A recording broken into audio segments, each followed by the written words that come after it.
first serious partnership during university. We split up soon after her birth because my former partner confessed to being unfaithful and unprepared for parenthood. Rose adores my wife. They're incredibly close.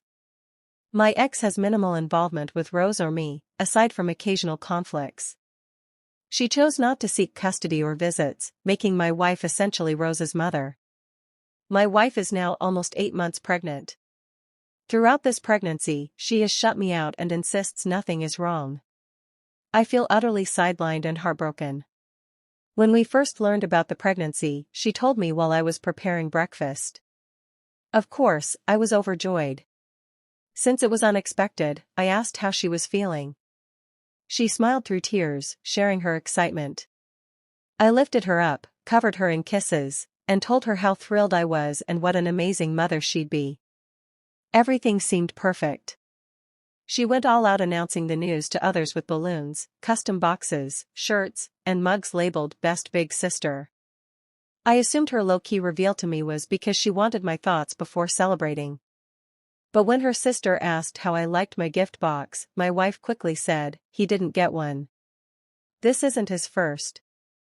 It was tough persuading her to let me join the ultrasound visits. She didn't want me missing work or disrupting Rose's routine, offering endless excuses. During the heartbeat check, my wife cried happy tears. The technician remarked how strong it sounded and how precious our little one was. Moved, I swallowed back tears. The technician said, "Doesn't that sound amazing, Dad?" My wife replied, "This isn't his first. It's not as special for him." I immediately said it was one of the most meaningful moments of my life. The room turned awkward. Another painful moment, I overheard Rose and my wife's mom laughing in the living room while I cooked. Curious, I walked in and asked what was so funny.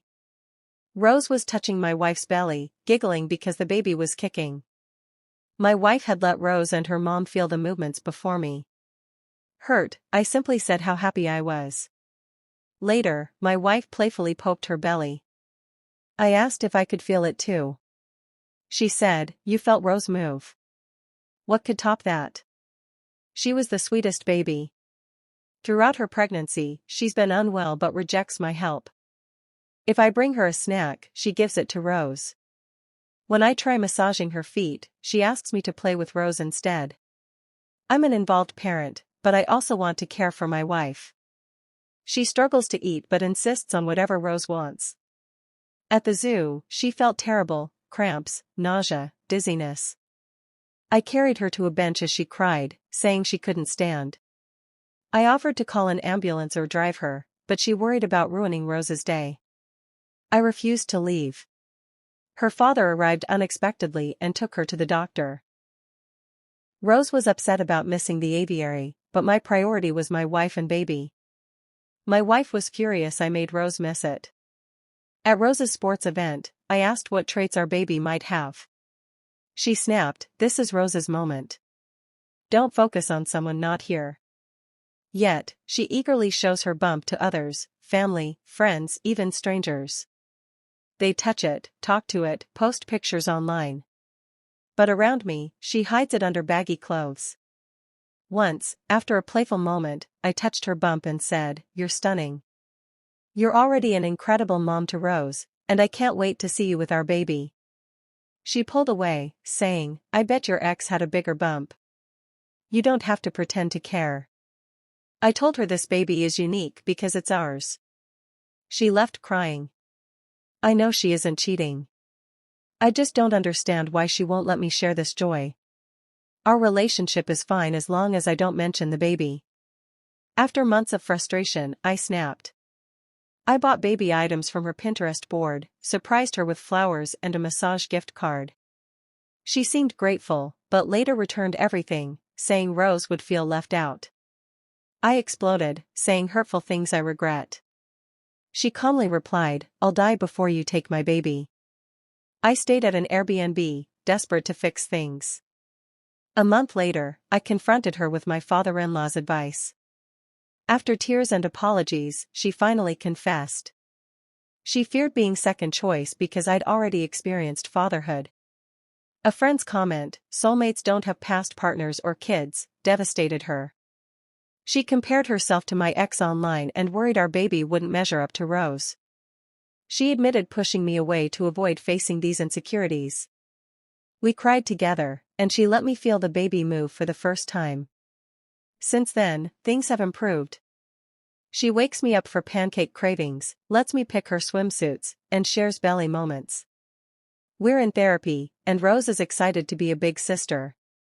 My wife still needs reassurance, but we're healing. I regret not stepping in sooner, but I'm grateful we're working through it together. Part 2, Healing and Moving Forward ****. The weeks that followed our heart-to-heart were filled with small but meaningful changes. My wife began including me in every step of the pregnancy, from doctor's appointments to late-night cravings.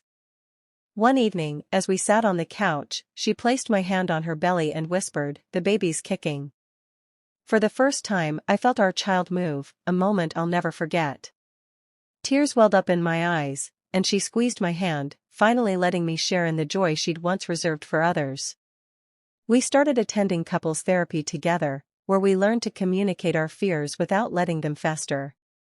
My wife confessed that her jealousy over Rose wasn't about resentment but insecurity.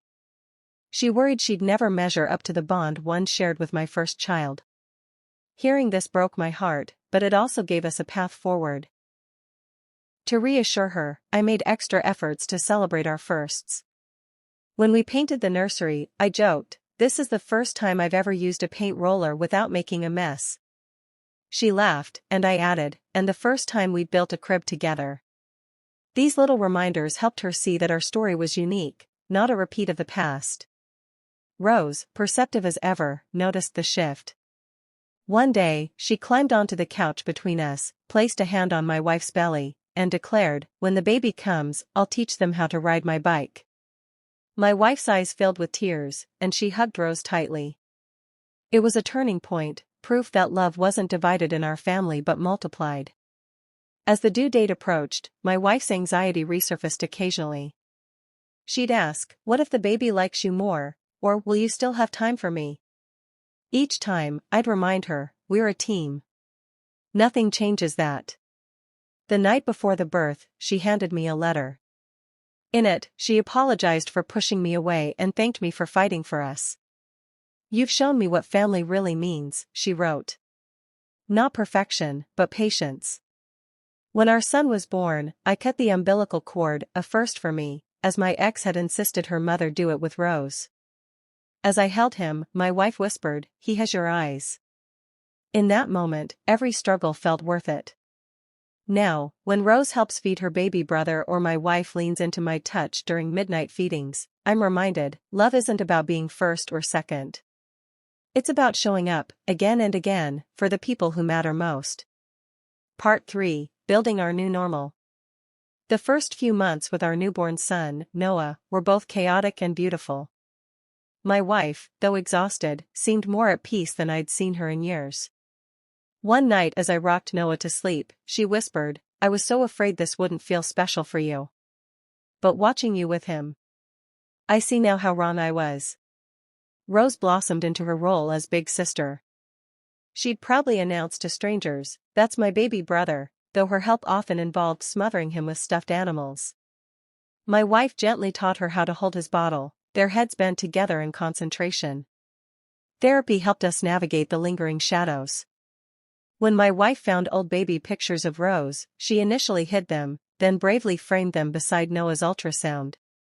"They're both ours," she said, though her voice trembled. A breakthrough came during Noah's first illness.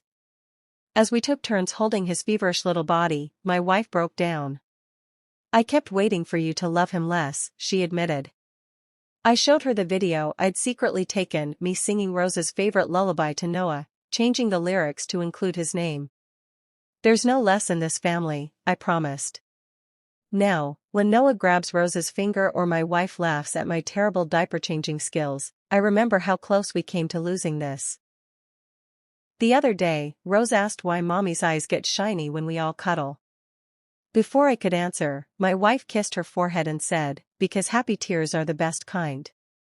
We're not perfect. Sometimes my wife still tenses when I mention Rose's first steps, or I catch her comparing baby milestones. But now she voices those fears instead of locking them away. And every time Noah smiles at his sister, or Rose shouts, "Daddy," Noah learned to roll over, the wounds heal a little more. Our story isn't about replacing or competing, it's about a love big enough to hold all our firsts, lasts, and everything in between. And that's a family I'll spend forever grateful for.